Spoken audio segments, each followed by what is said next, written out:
Acceptance is effective once the letter of acceptance written. Students یہ وہ صورت ہے کہ ایک شخص نے ان رائٹنگ کسی کو آفر دی. اب دوسرا شخص in writing through fax, through telegram, through telegraph یا تھرو ای میل ایکسیپٹ کرتا ہے، یا پھر جو جنرل پوسٹ ہے اس کے تھرو ایکسیپٹ کرتا ہے، تو کیا وہ خط صرف لکھ جانے کے بعد وہ آفر ایکسیپٹ ہو جاتی ہے؟ ہرگز ایسا نہیں ہوتا کہ آپ صرف ایک لیٹر لکھیں تو اس سے وہ ایکسیپٹ ہو جاتی ہیں، ایسا نہیں ہوتا. Acceptance effective once the letter of acceptance is posted. Yes. جب آفری لیٹر آف ایکسیپٹنس پوسٹ کرتا ہے تو اس سے وہ ایکسیپٹنس ہو جاتی ہے، بے شک کہ وہ لیٹر ابھی تک آفرر کو نہیں پہنچا، لیکن ضروری ہے کہ اس نے ایک ویل مینرڈ وے سے، ایک فارمل وے سے، ایک جو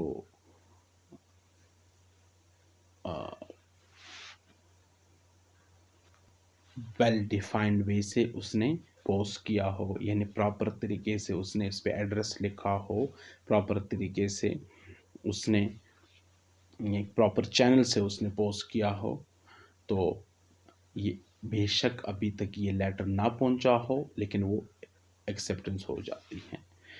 acceptance effective once the letter acceptance delivered. No, صرف ڈیلیور کرنے سے نہیں ہو. دیکھیں ڈیلیور تو یہ بھی ہو سکتا ہے کہ میں لاہور میں کسی شخص کو ان رائٹنگ یہاں سے لیٹر سینڈ کرتا ہوں اور اس سے ایکسیپٹنس مانگتا ہوں، اب وہ کسی شخص کو وہ لیٹر آف ایکسیپٹنس دیں، تو یہ اس سے نہیں ہوتا. ایک پراپر چینل کے تھرو ایک ویلڈ وے سے، ایک پراپر سٹائل سے اس کو ایکسیپٹ کیا گیا ہو تو تب ایکسیپٹنس افیکٹو ہے، ورنہ نہیں. تو آپشن نمبر بی ہے. Question number 8. Which of the following is an example of a standard form contract? Standard form contract سے مراد کیا ہے؟ اسٹینڈرڈ فارم کانٹریکٹ سے مراد یہ ہے ایسا کانٹریکٹ جو کہ ایک بڑی آرگنائزیشن اور ایک انڈیویجول کسٹمر یا کسٹمر کے درمیان ہوتا ہے. اسٹینڈرڈ فارم کانٹریکٹ میں نیگوشیشن نہیں ہوتی، ایک طرفہ طور پر آرگنائزیشن کی طرف سے کچھ ٹرم سیٹ کیے جاتے ہیں اور کنزیومر کو اختیار ہوتا ہے کہ وہ ایکسیپٹ کرے یا پھر ریجیکٹ کر کے کہیں اور چلا جائے. تو ایسا اسٹینڈرڈ اس کوشچن کے مطلب which of the following is an example of standard form contract? A verbal agreement between two private individuals? No, this is not standard form of contract. A contract for the sale of a house between two private individuals? یہ بھی نہیں، کیونکہ وہ ایک organization اور ایک consumer کے درمیان ہوتا ہے. A contract for the supply of electricity between a utility company and a private individual. اس کو اگر آپ دیکھیں، یہاں پر ایک الیکٹریسٹی سپلائی کرنے والی کمپنی اور ایک پرائیویٹ انڈیویجول ہے. کیا یہاں پر ایک پرائیویٹ انڈیویجول کو یہ اختیار ہوتا ہے یا اس کے پاس آپشن ہے کہ وہ الیکٹریسٹی سپلائی کرنے والی کمپنی کے ساتھ نیگوشیٹ کریں کہ نہیں میں اس ٹرم کے ساتھ الیکٹریسٹی خریدنے کو تیار ہوں، یہ میری شرائط ہے، یہ میرے ٹرمز ہیں؟ ایسا تو کچھ نہیں ہو سکتا. تو یہ ایک طرفہ طور پر الیکٹریسٹی سپلائی کرنے والی کمپنی کچھ ٹرمز وضع کرتی ہیں اور کنزیومر کو اختیار ہوتا ہے کہ اگر وہ یوٹیلیٹی یعنی الیکٹریسٹی یوز کرنا چاہتا ہے، وہ حاصل کرنا چاہتا ہے، تو یہ ٹرمز پر عمل کریں، ایکسیپٹ کریں، ورنہ کہیں اور چلا جائے. تو دس از دی آنسر. یہ ہے standard form contract. Question number 9. Which of the following statements concerning the law and contract is correct? Contract اور لا کے حوالے سے کون سا اسٹیٹمنٹ درست ہے؟ The law seeks to ensure equal bargaining power between parties. No, ایسا کبھی بھی نہیں ہوتا. لا کبھی بھی یہ کوشش نہیں کرتا، قانون کبھی یہ نہیں چاہتا کہ بارگیننگ پاور ایکول کر دیے جائے. بارگیننگ پاور سے کیا مراد ہے؟ ڈیلنگ پاور، کہ دو پارٹیز کے درمیان اس طرح سے ڈیل ہو کہ دونوں برابری کی بنیاد پہ اس سے مستفید ہو، دونوں کو ایک طرح سے ہی فائدہ ہو. ایسا کبھی بھی نہیں ہوتا اور ایسا قانون ہرگز کوشش نہیں کرتا، یہ قانون کا یہ فلسفہ نہیں ہے. The law will only interfere in contracts where one party abuses a stronger bargaining position. Yes, of course. قانون صرف اور صرف اس صورت میں مداخلت کرتا ہے جب ایک پارٹی اپنی اسٹرانگر پوزیشن، بارگیننگ پوزیشن کا غلط فائدہ اٹھانا شروع کرتے ہیں، ایبیوز کرنا شروع کر دیں. وہ جو اسٹرانگر پوزیشن حاصل ہے بارگیننگ میں، وہ اس کا غلط فائدہ اٹھانا شروع کر دیں اور دوسری پارٹی یا دوسرے شخص کو ایکسپلائٹ کرنا شروع کر دیں. یہ آپشن ویلڈ ہے. The law does not interfere in the formation of contract. جی ایسا نہیں ہے ایبسولوٹلی کہ لا کبھی بھی انٹرفیئر نہیں کرتا فارمیشن آف کانٹریکٹ میں. لا ضرور انٹرفیئر کرتا ہے. مثلا بہت سے ٹرمز ہے جو کہ لا کہتا ہے کہ یہ implied by statute, implied by courts. تو بہت سے ٹرمز ایسے ہیں جو کہ قانون وضع کرتا ہے یا امپوز کرتا ہے کانٹریکٹ پہ، مختلف قسم کے کانٹریکٹ میں. The law seeks to maintain the bargaining power parties in a contract. تو بارگیننگ پاور کو مینٹین رکھنا یہ بھی قانون کا مزاج نہیں ہے. تو لہٰذا آپشن بی ہے کہ جہاں پہ ایک پارٹی دوسری پارٹی کو ایکسپلائٹ کرنا شروع کریں یا اس کی کوشش کرے تو قانون اس وقت مداخلت کرتا ہے. اسٹوڈنٹس آتے ہیں آخری کوشچن کی طرف، which is question number 10. Which of the following are examples of valid offer? Offer کی کون سی دو ایگزامپل ہیں جو ویلڈ آفر کی ہو؟ A person verbally stating to another person that they would like to sell their computer to them for 500 today. ایک شخص دوسرے شخص سے زبانی طور پر کہتا ہے کہ میں اپنا لیپ ٹاپ، اپنا کمپیوٹر تمہیں $500 میں آج بیچنا چاہتا ہوں. دیکھیں ٹرمز بڑے واضح ہیں. وہ اپنے لیپ ٹاپ، اپنے کمپیوٹر کی بات کرتا ہے اور وہ یہ کہتا ہے کہ میں 500 میں آج ہی بیچنا چاہتا ہوں. وقت بھی سرٹن ہے، قیمت بھی سرٹن ہے اور اپنا کمپیوٹر جو اس کا وہ بھی سرٹن ہے. تو لہٰذا یہ ضرور ایک آفر ہے. آفر میں یہی کچھ ہے کہ انسرٹنٹی، ایمبیگوٹی نہ ہو بلکہ سرٹن ہو، انکنڈیشنل ہو. تو یہاں نہ ہی کوئی کنڈیشن ہے نہ ہی کوئی ایمبیگوٹی ہے. تو پہلا اسٹیٹمنٹ ویلڈ آفر کی ایک ایگزامپل ہے. دوسرا a newspaper advert that state a ship is selling, sorry ship تو نہیں یہ شاپ ہے، is selling shoes for $20.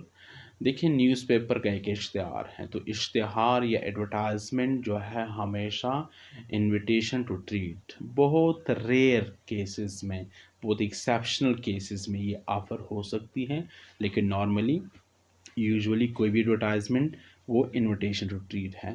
تو دوسرا نہیں ہو سکتا. A person handing their shopping to a supermarket checkout operator. ایک شخص جو سپر مارکیٹ سے اس نے کچھ چیزیں لی اور اس نے جا کر چیک آؤٹ آپریٹر کے حوالے کر دی کہ میرے لیے پیک کر دے یا اس کا بل بنا دے. تو student this is an example of offer. وہ آپ جو شیلف سے کوئی چیز لیتے ہیں سپر مارکیٹ میں اور ایک آپریٹر کے حوالے کرتے ہیں، دراصل یہ آپ آفر کر رہے ہیں کہ I am going to buy this item, کہ میں اس آئٹم کو، اس گڈ کو خریدنا چاہتا ہوں. تو اگر وہ بیچنا چاہتے ہیں تو وہ آپ کو بل بنا کے دیں گے، ورنہ کوئی بات ہے تو کہیں گے نہیں یہ ہم ابھی نہیں بیچنا چاہتے ہیں، ابھی ہم نے اس کی سیل روک دی ہے یا اس میں فلاں ایشو ہے. A business that circulate its price list to customer. No, this is not. This is a statement to disseminate information. یہ بھی آفر نہیں ہے. تو ہماری ڈسکشن کے مطابق statement number 1 in statement number 3 are examples of valid offer 1 and 3. Students انشاءاللہ further questions بھی ہم دیکھیں گے نیکسٹ ویڈیو میں، اور اس کے بعد کانٹریکٹ لا ختم کرنے کے بعد ہم انگلش لیگل سسٹم پہ اس قسم کے ویڈیو بنائیں گے، لا ٹاٹ پہ اور امپلائمنٹ لا پہ. تب تک اللہ حافظ.